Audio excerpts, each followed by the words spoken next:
Os Sermões de John Wesley, Sermão 3. Desperta, tu que dormes. Pregado no domingo, 4 de abril de 1742, perante a Universidade de Oxford, pelo reverendo Charles Wesley, estudante de Mada Christ Church. Desperta, tu que dormes, e levanta-te dentre os mortos, e Cristo te iluminará. Efésios 5.14. Ao discorrer sobre estas palavras, devo, com a ajuda de Deus, primeiro, descreve os adormecidos, a quem eles são falados. Em segundo lugar, reforce a exortação, desperta, tu que dormes, e levanta-te dentre os mortos e. Em terceiro lugar, explique a promessa feita aos que despertam e se levantam, Cristo te iluminará. Primeira. Primeiro, quanto aos dorminhocos aqui falados. Pelo sono é significado o estado natural do homem, aquele profundo sono da alma, no qual o pecado de Adão lançou todos os que brotam de seus lombos, aquela supinidade, indolência e estupidez, aquela insensibilidade de sua condição real, em que todo homem vem ao mundo e continua até que a voz de Deus o desperta. 2. Agora, os que dormem, dormem à noite. O estado de natureza é um estado de total escuridão, um estado em que as trevas cobrem a terra e as trevas densas o povo. O pobre pecador não desperto, por mais conhecimento que possa ter sobre outras coisas, não tem conhecimento de si mesmo. A esse respeito ele ainda não sabe nada como deveria saber. Ele não sabe que é um espírito caído, cujo único negócio no mundo atual é se recuperar de sua queda, recuperar aquela imagem de Deus na qual ele foi criado. Ele não vê necessidade da única coisa necessária, mesmo aquela mudança interior universal, aquele nascimento do alto, descoberto pelo batismo, que é o começo dessa renovação total.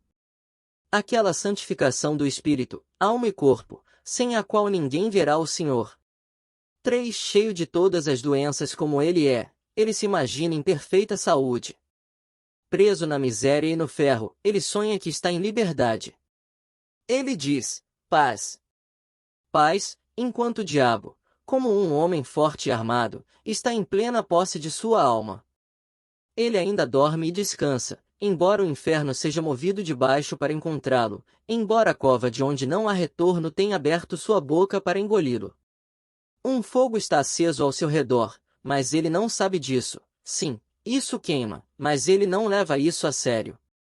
4. Por aquele que dorme, devemos, portanto, entender, e queríamos que todos o entendêssemos, um pecador satisfeito com seus pecados, contente em permanecer em seu estado caído, em viver e morrer sem a imagem de Deus, aquele que ignora tanto sua doença quanto o único remédio para ela, alguém que nunca foi avisado, ou nunca considerou a voz de advertência de Deus, para fugir da ira vindoura, alguém que nunca viu que estava em perigo de fogo do inferno, ou gritou com a sinceridade de sua alma: o que devo fazer para ser salvo? 5. Se esse dorminhoco não for vicioso exteriormente, seu sono geralmente é o mais profundo de todos, seja ele do espírito de Laodiceia, nem frio nem quente, mas um professor quieto, racional, inofensivo e de boa índole da religião de seus pais, ou se ele é zeloso e ortodoxo e, de acordo com a seita mais rígida de nossa religião, vive um fariseu, isto é, de acordo com o relato das Escrituras, alguém que se justifica, alguém que trabalha para estabelecer sua própria justiça, como base de sua aceitação por Deus. 6. Deste é aquele que, tendo aparência de piedade, nega o seu poder, sim, e provavelmente o insulta, onde quer que seja encontrado, como mera extravagância e ilusão. Enquanto isso, o miserável auto-enganador agradece a Deus, que ele não é como os outros homens, adúlteros, injustos, extorsores, não, ele não faz mal a ninguém.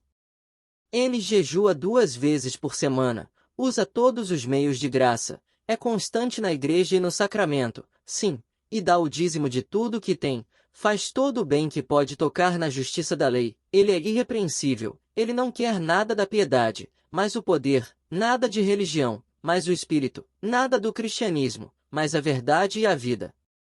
7. Mas não sabeis que, por mais estimado entre os homens que seja um cristão como este, ele é uma abominação aos olhos de Deus e herdeiro de toda a desgraça que o Filho de Deus, ontem, hoje, e para sempre, denúncia contra escribas e fariseus, hipócritas, que ele limpou o exterior do copo e do prato, mas por dentro está cheio de toda imundície. Uma doença maligna ainda se apega a ele, de modo que suas partes internas são muito perversas.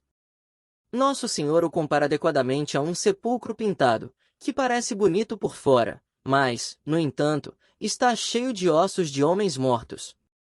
8. Este é outro personagem do dorminhoco aqui falado. Ele permanece na morte, embora não saiba disso. Ele está morto para Deus, morto em delitos e pecados. Pois, ter a mente carnal é morte.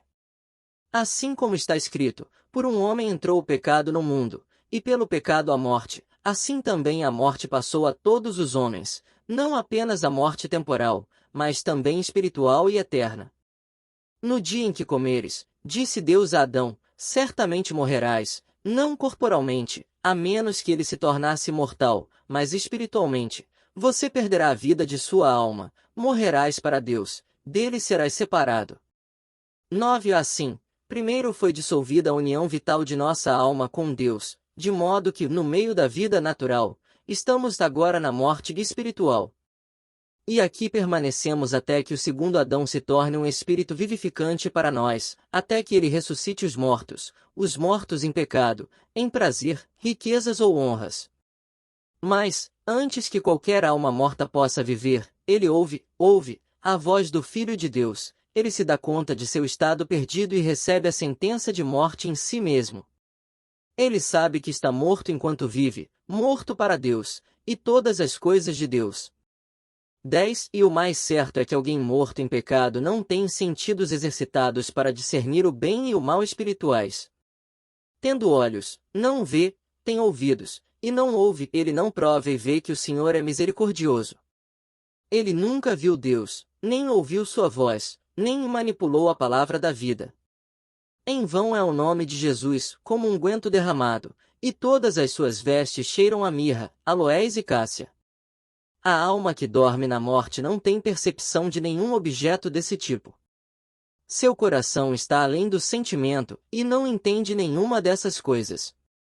11. E, portanto, não tendo sentidos espirituais, nem entradas de conhecimento espiritual, o homem natural não recebe as coisas do Espírito de Deus, não, ele está tão longe de recebê-los, que tudo que é discernido espiritualmente é mera tolice para ele.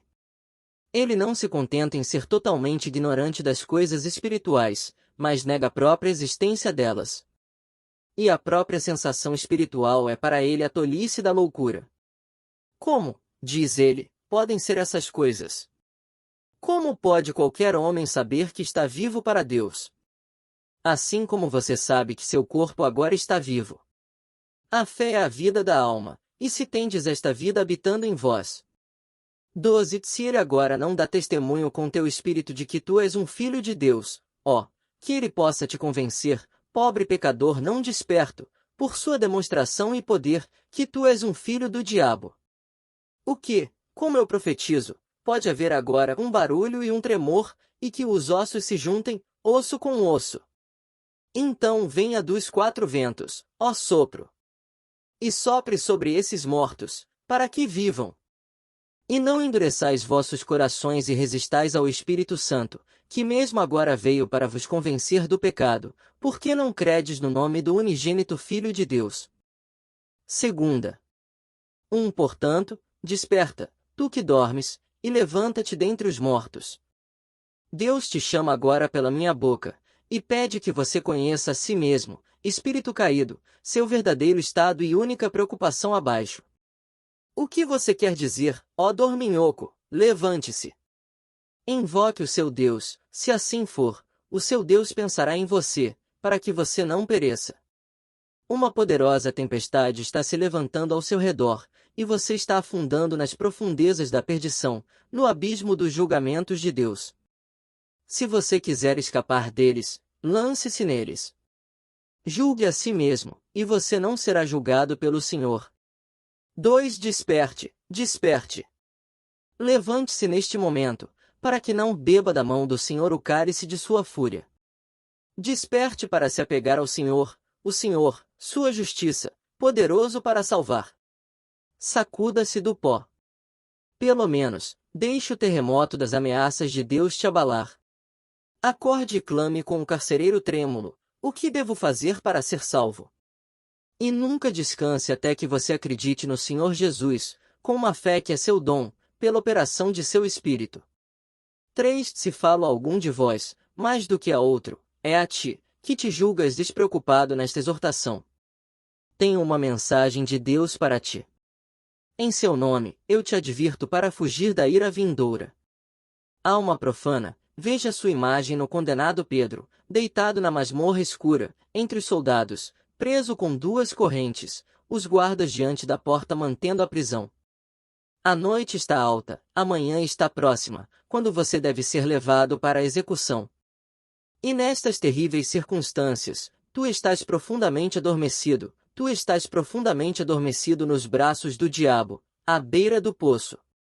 4. Ó, que o anjo do Senhor venha sobre ti, e a luz brilhe em tua prisão.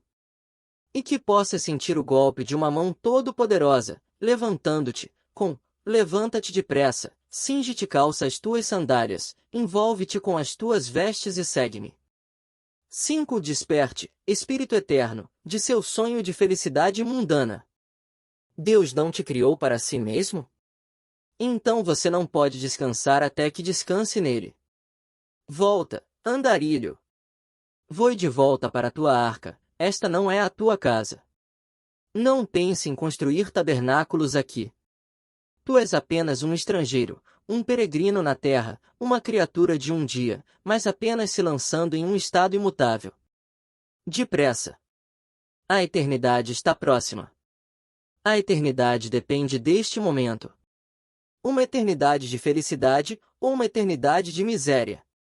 6. Em que estado está a tua alma se Deus, enquanto eu ainda estou falando, para exigir isso de ti, tu estás pronto para enfrentar a morte e o julgamento?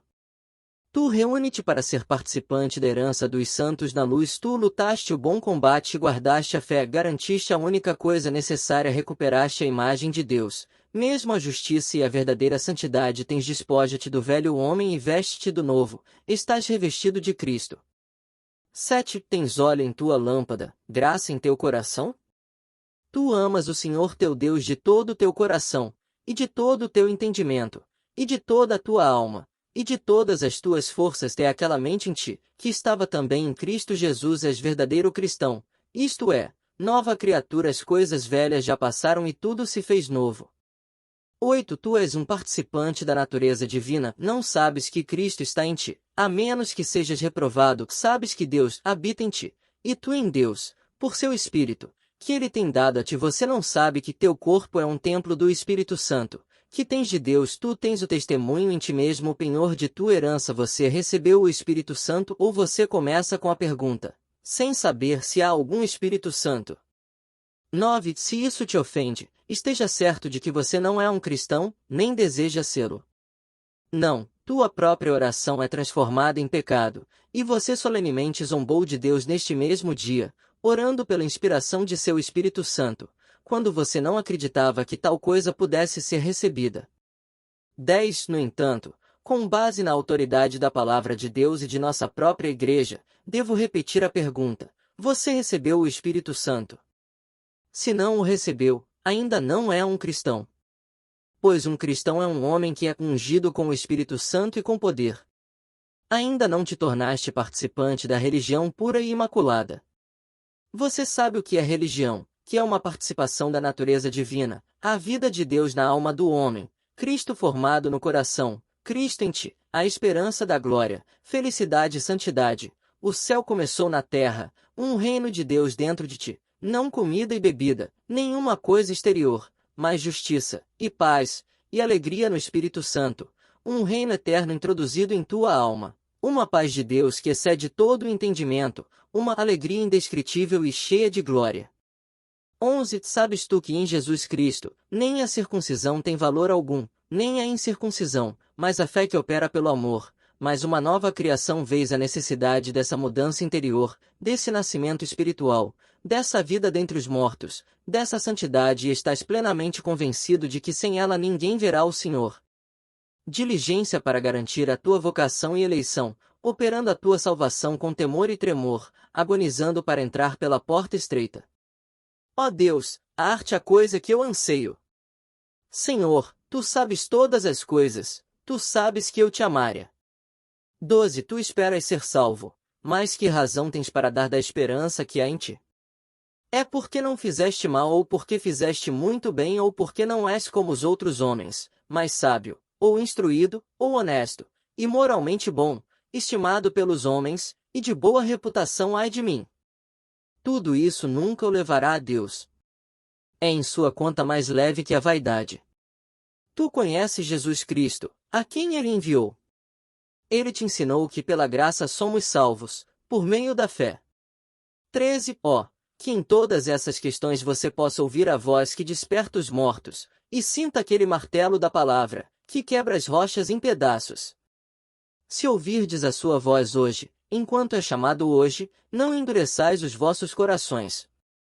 Agora, desperta, tu que dormes na morte espiritual, para que não durmas na morte eterna. Sinta seu estado perdido e ressuscite dos mortos.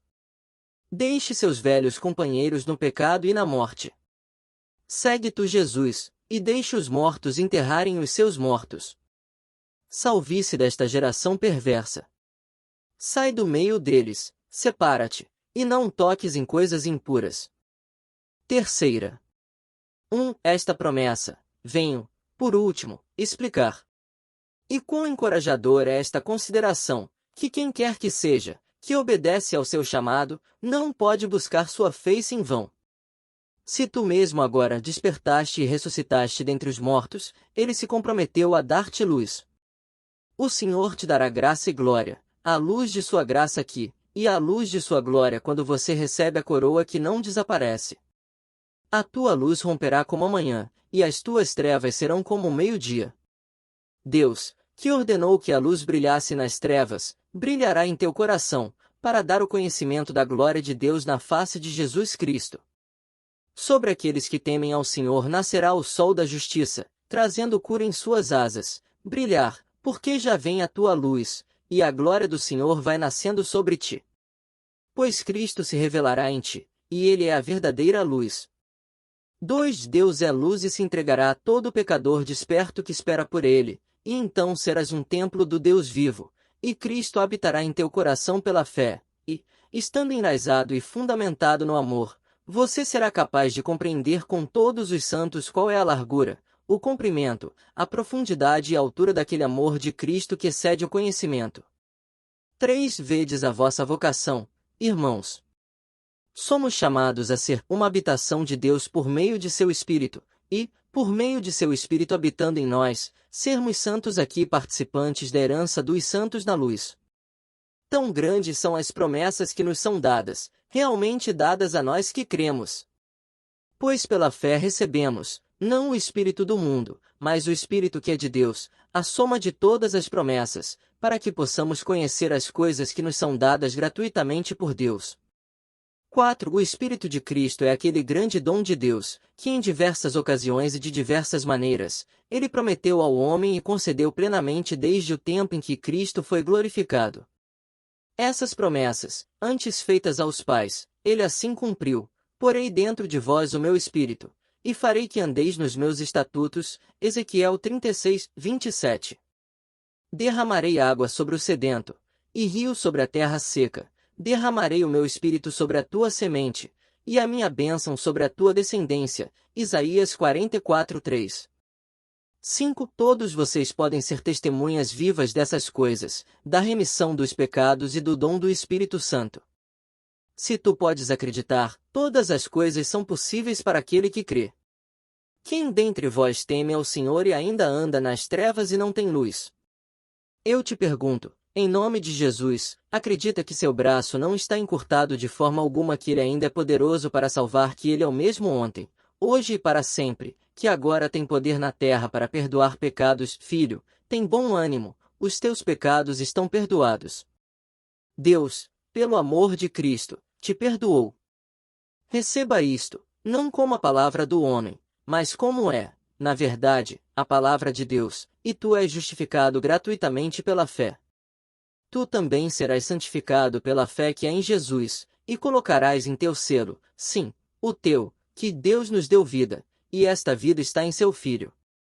6. Homens e irmãos, deixem-me falar livremente a vocês e aceitar a palavra de exortação, mesmo de um dos menos estimados na igreja. Sua consciência lhe dá testemunho no Espírito Santo de que essas coisas são assim, se é que você provou que o Senhor é misericordioso. Esta é a vida eterna, conhecer o único Deus verdadeiro e Jesus Cristo, a quem Ele enviou. Este conhecimento experimental, e somente este, é o verdadeiro cristianismo. Ele é um cristão que recebeu o Espírito de Cristo. Não é cristão aquele que não o recebeu. Tampouco é possível tê-lo recebido e não saber. Pois, naquele dia, quando ele vier, diz nosso Senhor, sabereis que estou em meu Pai, e vós em mim, e eu em vós. Este é aquele Espírito da verdade, que o mundo não pode receber, porque não o vê nem o conhece, mas vós o conheceis, porque ele habita convosco e estará em vós. João 14h17. 7. O mundo não pode recebê-lo, mas rejeita totalmente a promessa do Pai, contradizendo e blasfemando. Mas todo espírito que não confessa isso não é de Deus. Sim, este é o espírito do Anticristo, do qual ouvistes que deveria vir ao mundo, e mesmo agora está no mundo.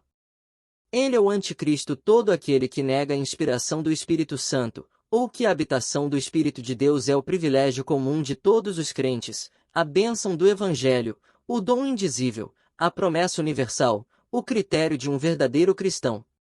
8. De nada os ajuda a dizer, não negamos a assistência do Espírito de Deus, mas apenas esta inspiração, este recebimento do Espírito Santo, e ser sensível a isso. É apenas este sentimento do Espírito, este ser movido por o Espírito, ou cheio dele, que negamos ter qualquer lugar na religião sã. Mas, apenas negando isso, você nega todas as Escrituras, toda a verdade, e promessa, e testemunho de Deus. 9. Nossa própria e excelente igreja nada conhece dessa distinção diabólica, mas fala claramente de sentir o Espírito de Cristo. Artigo 17. De ser movido pelo Espírito Santo o ofício de sacerdotes consagrantes e saber e sentir que não há outro nome senão o de Jesus, visitação dos enfermos pelo qual podemos receber a vida e a salvação. Ela nos ensina tudo para orar pela inspiração do Espírito Santo, recolher antes da Santa Comunhão, sim, para que possamos ser cheios do Espírito Santo. Ordem de confirmação. E todo presbítero dela professa receber o Espírito Santo pela imposição das mãos. Portanto, negar qualquer um deles é, de fato, renunciar à Igreja da Inglaterra, bem como a toda a revelação cristã. 10. Mas a sabedoria de Deus sempre foi loucura para os homens. Não é de admirar, então, que o grande mistério do Evangelho também esteja agora oculto dos sábios e prudentes, assim como nos dias antigos, que deveria ser quase universalmente negado, ridicularizado e explodido, como um mero frenesi, e que todos os que ousam confessar ainda são marcados com nomes de loucos e entusiastas. Esta é aquela apostasia que estava por vir, aquela apostasia geral de todas as ordens e graus de homens, que ainda agora descobrimos ter se espalhado pela terra. Corra de um lado para o outro nas ruas de Jerusalém e veja se consegue encontrar um homem que ama o Senhor seu Deus de todo o coração e o serve com todas as suas forças. Como nossa própria terra lamenta, para que não procuremos mais longe, sob o transbordamento da impiedade. Que vilanias de todo tipo são cometidas dia a dia, sim, muitas vezes com impunidade, por aqueles que pecam com arrogância e se gloriam em sua vergonha. Quem pode calcular os juramentos, maldições, profanações, blasfêmias, a mentira, calúnia, maledicência, a quebra do sábado, gula, embriaguez, vingança, as prostituições, adultérios e várias impurezas, as fraudes, injustiça, opressão, extorsão, que se espalharam por nossa terra como uma inundação e o serve com todas as suas forças? Como nossa própria terra lamenta, para que não procuremos mais longe, sob o transbordamento da impiedade. Que vilanias de todo tipo são cometidas dia a dia, sim, muitas vezes com impunidade, por aqueles que pecam com arrogância e se gloriam em sua vergonha. Quem pode calcular os juramentos, maldições, profanações, blasfêmias, a mentira, calúnia, maledicência, a quebra do sábado, gula, embriaguez, vingança, as prostituições, adultérios e várias impurezas, as fraudes, injustiça, opressão, extorsão, que se espalharam por nossa terra como uma inundação e o serve com todas as suas forças. Como nossa própria terra lamenta, para que não procuremos mais longe, sob o transbordamento da impiedade. Que vilanias de todo tipo são cometidas dia a dia, sim, muitas vezes com impunidade, por aqueles que pecam com arrogância e se gloriam em sua vergonha. Quem pode calcular os juramentos, maldições, profanações, blasfêmias, a mentira, calúnia, maledicência, a quebra do sábado, gula, embriaguez, vingança, as prostituições, adultérios e várias impurezas, as fraudes, injustiça, opressão, extorsão, que se espalharam por nossa terra como uma inundação como nossa própria terra lamenta, para que não procuremos mais longe, sob o transbordamento da impiedade. Que vilanias de todo tipo são cometidas dia a dia, sim, muitas vezes com impunidade, por aqueles que pecam com arrogância e se gloriam em sua vergonha. Quem pode calcular os juramentos, maldições, profanações, blasfêmias, a mentira, calúnia, maledicência, a quebra do sábado, gula, embriaguez, vingança, as prostituições, adultérios e várias impurezas, as fraudes, injustiça, opressão, extorsão, que se espalharam por nossa terra como uma inundação como nossa própria terra lamenta, para que não procuremos mais longe, sob o transbordamento da impiedade. Que vilanias de todo tipo são cometidas dia a dia, sim, muitas vezes com impunidade, por aqueles que pecam com arrogância e se gloriam em sua vergonha. Quem pode calcular os juramentos, maldições, profanações, blasfêmias, a mentira, calúnia, maledicência, a quebra do sábado, gula, embriaguez, vingança, as prostituições, adultérios e várias impurezas, as fraudes, injustiça, opressão, extorsão, que se espalharam por nossa terra como uma inundação por aqueles que pecam com arrogância e se gloriam em sua vergonha. Quem pode calcular os juramentos, maldições, profanações, blasfêmias, a mentira, calúnia, maledicência, a quebra do sábado, gula, embriaguez, vingança, as prostituições, adultérios e várias impurezas, as fraudes, injustiça, opressão, extorsão, que se espalharam por nossa terra como uma inundação por aqueles que pecam com arrogância e se gloriam em sua vergonha. Quem pode calcular os juramentos, maldições, profanações, blasfêmias, a mentira, calúnia, maledicência, a quebra do sábado, gula, embriaguez, vingança, as prostituições, adultérios e várias impurezas, as fraudes, injustiça, opressão, extorsão, que se espalharam por nossa terra como uma inundação. 11. E mesmo entre aqueles que se mantiveram puros dessas abominações mais grosseiras, quanta raiva e orgulho, quanta preguiça e ociosidade, quanta suavidade e efeminação, quanto luxo e autoindulgência, quanta cobiça e ambição, quanta sede de louvor, quanto amor do mundo, quanto medo do homem, é a ser encontrado. Enquanto isso, quão pouco da verdadeira religião.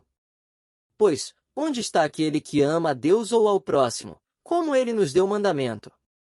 Por um lado, estão aqueles que não têm nem mesmo a aparência de piedade, do outro, aqueles que têm apenas a forma, ali está o sepulcro aberto, ali o sepulcro pintado. De modo que, de fato, todo aquele que sinceramente contemplasse qualquer reunião pública do povo, temo que aqueles em nossas igrejas não devem ser excetuados, poderia facilmente perceber que uma parte eram saduceus e a outra fariseus, aquele tendo quase tão pouca preocupação sobre religião, como se não houvesse ressurreição, nem anjo nem espírito, e o outro tornando uma mera forma sem vida, uma rodada monótona de performances externas, sem fé verdadeira, ou amor de Deus, ou alegria no Espírito Santo. Aquele que tem quase tão pouca preocupação com a religião, como se não houvesse ressurreição, nem anjo nem espírito, e o outro tornando uma mera forma sem vida, uma rodada monótona de performances externas, sem fé verdadeira, ou amor de Deus, ou alegria no Espírito Santo. Aquele que tem quase tão pouca preocupação com a religião, como se não houvesse ressurreição, nem anjo nem espírito, e o outro tornando uma mera forma sem vida, uma rodada monótona de performances externas, sem fé verdadeira, ou amor de Deus, ou alegria no Espírito Santo. 12. Quisera Deus nos excluir deste lugar. Irmãos, o desejo do meu coração e a oração a Deus, por vocês é, para que sejam salvos deste transbordamento de impiedade, e que aqui possam deter-se as suas orgulhosas ondas. Mas é assim que Deus sabe, sim, e nossas próprias consciências, não é vocês não se mantiveram puros. Nós também somos corruptos e abomináveis, e poucos existem que entendem mais, poucos que adoram a Deus em espírito e em verdade. Nós também somos uma geração que não rege o coração e cujo espírito não se apega firmemente a Deus. Ele nos designou de fato para ser o sal da terra, mas se o sal perder o sabor, não serve para nada, mas para ser lançado fora e pisado pelos homens. 13. E não devo castigá-lo por causa dessas coisas, diz o Senhor. Minha alma não se vingará de uma nação como esta. Sim, não sabemos quando ele poderá dizer à espada, espada, atravesse esta terra. Ele nos deu muito tempo para nos arrependermos. Ele nos deixa em paz este ano também, mas ele nos adverte e nos desperta pelo trovão. Seus julgamentos estão espalhados pela terra, e temos todos os motivos para esperar o mais pesado de todos, mesmo que ele venha a nós rapidamente e remova nosso castiçal de seu lugar, a menos que nos arrependamos e pratiquemos as primeiras obras, a menos que voltemos aos princípios da reforma, à verdade e simplicidade do Evangelho. Talvez agora estejamos resistindo ao último esforço da graça divina para nos salvar. Talvez tenhamos quase preenchido a medida de nossas iniquidades, rejeitando o conselho de Deus contra nós mesmos e expulsando seus mensageiros. 14. Ó Deus, no meio da ira, lembra-te da misericórdia. Seja glorificado em nossa reforma, não em nossa destruição. Vamos ouvir a vara e aquele que a designou. Agora que teus juízos estão espalhados pela terra, que os habitantes do mundo aprendam a justiça. 15. Meus irmãos, já é hora de acordarmos antes que a grande trombeta do Senhor seja tocada e nossa terra se torne um campo de sangue. Ó, que possamos ver rapidamente as coisas que contribuem para nossa paz, antes que sejam escondidas de nossos olhos. Converte-nos, ó bom Senhor, e deixa a tua ira cessar de nós. Ó Senhor, olha lá do céu, contempla e visita esta videira, e nos faz saber o tempo de nossa visitação. Ajuda-nos, ó Deus da nossa salvação, pela glória do teu nome. Ó, livra-nos e sê misericordioso com os nossos pecados, por amor do teu nome. Invocarão o teu nome. Transforma-nos novamente, ó Senhor Deus dos exércitos. Mostra a luz de teu semblante e seremos inteiros. Ora, aquele que é poderoso para fazer tudo muito mais abundantemente além daquilo que pedimos ou pensamos, segundo o poder que em nós opera, a ele seja glória na Igreja, por Cristo Jesus, por todos os séculos, para todo sempre.